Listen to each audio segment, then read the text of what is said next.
Hello friends, welcome back to the channel. আশা করি তোমরা সবাই খুব ভালো আছো। আমরাও খুব ভালো আছি। আর এখন সকাল 6টার মতো বাজে। তো তোমাদেরকে সাথে নিয়ে আজকের ব্লগটা এখন থেকে শুরু করছি। আই হোপ আজকের ব্লগটা একটু হলেও তোমাদের ভালো লাগবে। তো প্রতিদিনের মতো সকালটা অনেক আগেই শুরু করেছি।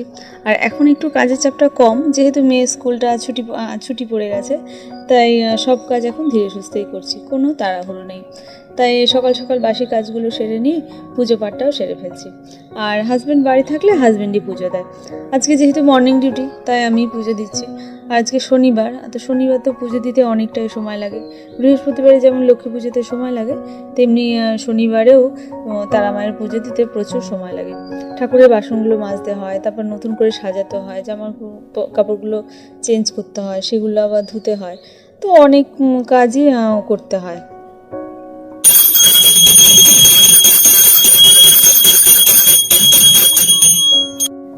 আর এদিকে দেখো, আমার পুজো দেওয়া তো প্রায় কমপ্লিট হয়ে গেছে। আর আজকে আমার মনটা বেশ খুশি আছে, কারণ আজকে আমার দিদির মেয়ে আসবে। তো দিদি পুরী ঘুরতে গেছে, তো ওই জন্যই শোনায় কদিন আমার কাছে এসে থাকবে।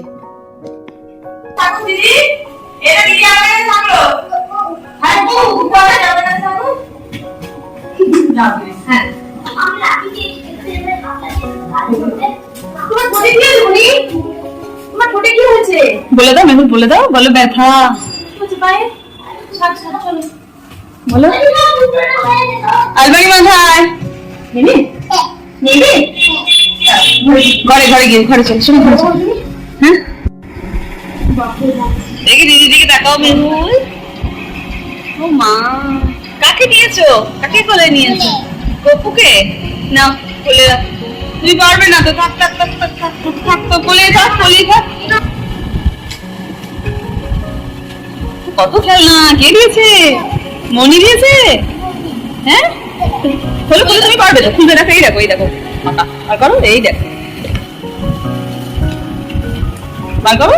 মা কি সুন্দর, মনি দিয়েছে। কত খেলনা দেখো, আটকে গেছে, সেটা খুলে দাও। তো দিদি আসার পর দেখো, আমার মেয়ে এখন দিদির সঙ্গেই খেলা খেলতে হবে। মনি যে খেলনাগুলো পাঠিয়েছে, এখন ওই নিয়েই খেলতে হবে। আর ও 5:30 ট্রেনে এসেছে, দিদি ট্রেনে তুলে দিয়েছিল। তো এখন 6:30 পৌনে 7টার মতো বেজে গেছে। তো ওর মেয়েও স্টেশন থেকে আবার ওকে নিয়ে এসেছিল।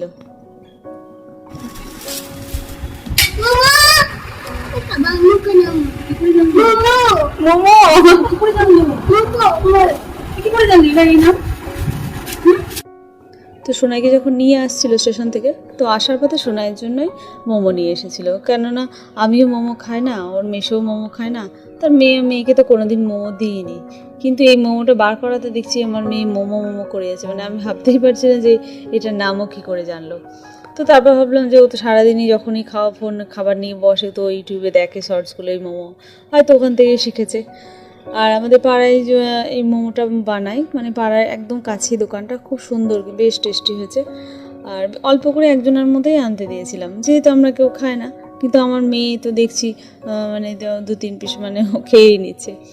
আর যেহেতু 7:30টার মতো বাজে, তো কিছুক্ষণ পরেই তো আবার ডিনার করতে হবে। ওই জন্য অল্প করেই সব কিছু আইটেম হয়েছিল।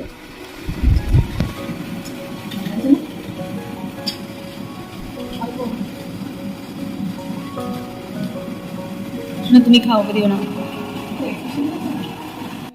আর আমার মেয়ে তো দিদির পিছু ছাড়ছে না, সারাক্ষণ দিদি করে যাচ্ছে। আর রাত্রে বানিয়েছিলাম আলু পেঁয়াজ চচ্চড়ি, পনির আর ভাত। তো দিয়ে সোনার রুটি খায়, আমার জন্য ভাত করেছিলাম, ভাতের সঙ্গে এবং আলু পেঁয়াজ চচ্চড়ি করেছিলাম। তো অনেকদিন পর মানে আমার মায়ের মতো আলু পেঁয়াজ চচ্চড়ি, মানে যেটাকে বলে সবাই যে বাটি চচ্চড়ি, কিন্তু মায়ের মতো সেই স্বাদটা আর হয় না। তো যত চেষ্টা করি, মায়ের হাতে রান্নার একটা আলাদা স্বাদ থাকে না। আর এদিকে দেখো, 2 গপু এখন ঘুমিয়ে পড়েছে। তো সোনায় গপু নিয়ে এসেছে। তো চলো বন্ধু, ভিডিওটা ভালো লাগলে লাইক অ্যান্ড সাবস্ক্রাইব। টাটা।